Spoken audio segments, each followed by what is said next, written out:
લોકસભા ચૂંટણીમાં 8 સેલેબ્સ જીત્યા, 3 હાર્યા. હેમા માલિની સૌથી વધુ માર્જિનથી જીત્યા. કંગના, શત્રુઘ્ન સિન્હા, અરુણ ગોવિલ પણ જીત્યા. લોકસભા ચૂંટણી 2024ની 542 બેઠકોના પરિણામો આવ્યા હતા.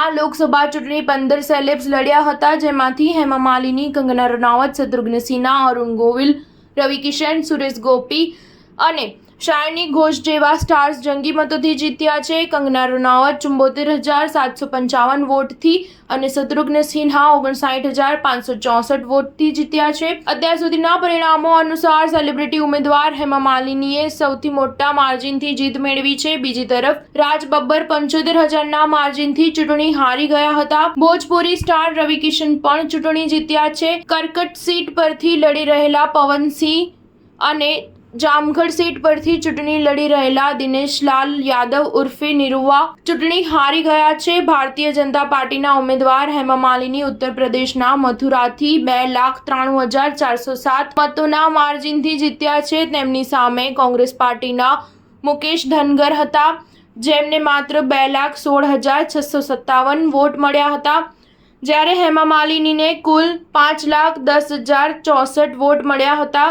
ટીએમસી વતી શત્રુઘ્ન સિન્હાએ પશ્ચિમ બંગાળની આસનસોલ બેઠક પરથી ભારતીય જનતા પાર્ટીના નેતા SS અહલુવાલિયાને 59,564 મતોથી હરાવ્યા છે. શત્રુઘ્ન સિન્હાને કુલ 6,05,645 વોટ મળ્યા છે, જ્યારે વિપક્ષી નેતા SS અહલુવાલિયા 5,46,081 મત મેળવી શક્યા. અભિનેત્રી કંગના રનૌતે કોંગ્રેસ પાર્ટીના નેતા વિક્રમાદિત્ય સિંહને ચૂંટણીમાં 74,755 મતોથી હરાવ્યા હતા. કંગનાને કુલ 5,37,022 વોટ મળ્યા, જ્યારે વિક્રમાદિત્યને 4,62,267 વોટ મળ્યા. ભોજપુરી સ્ટાર રવિ કિશનને ઉત્તર પ્રદેશમાં ભાજપની ગોરખપુર બેઠક પરથી સમાજવાદી પાર્ટીના નેતા કાજલ નિષાદને હરાવીને જીત મેળવી છે. લોકપ્રિય ટેલિવિઝન શો રામાયણમાં ભગવાન શ્રી રામની ભૂમિકા ભજવીને પ્રખ્યાત થયેલા અભિનેતા અરુણ ગોવિલ ઉત્તર પ્રદેશના મેરઠથી જીત્યા છે. સ્ટાર ન્યૂઝ 7 હંમેશા સચ્ચાઈની સાથે.